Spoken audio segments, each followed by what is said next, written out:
Hi everyone, I'm State Representative Jillian Gilchrist and welcome to another episode of Advocacy for the 18th. Today I am joined by a very special guest, Brenna Doyle, who is going to talk to us about an important issue that's impacting folks who have intellectual and developmental disabilities.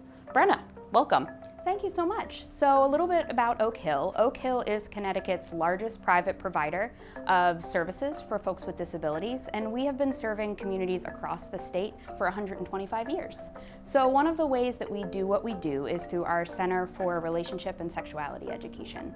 And what we do is through comprehensive sexual health education, through materials, resources, and trainings, we aim to really make it as possible as it can be for every individual to create and maintain really healthy, safe, and fulfilling relationships. And one of the things we've been doing through this work is our #7times campaign. And what this is an attempt to raise awareness about the fact that folks with intellectual and developmental disabilities face a rate of sexual assault that is 7 times higher than those without disabilities. This is a really staggering statistic, and it's one that we feel we all have a responsibility to try to address.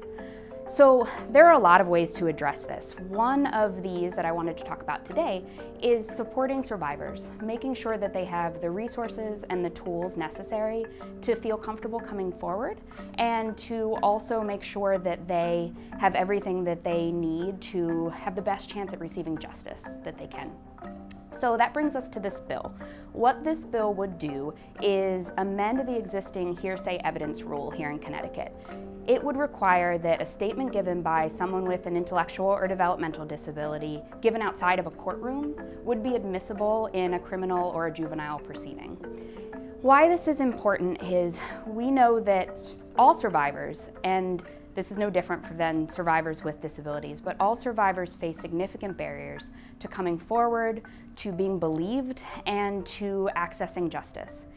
For folks with intellectual and developmental disabilities, it can be really difficult to retain all of the many details of an event, especially weeks or even months out from when that event took place.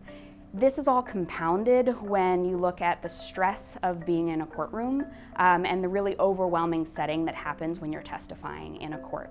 So we feel really strongly that adjusting this hearsay evidence rule is a straightforward step to better support survivors with disabilities here in the state.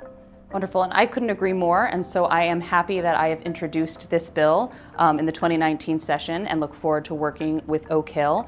So for those watching, if you'd like to get involved, of course you can reach out to me.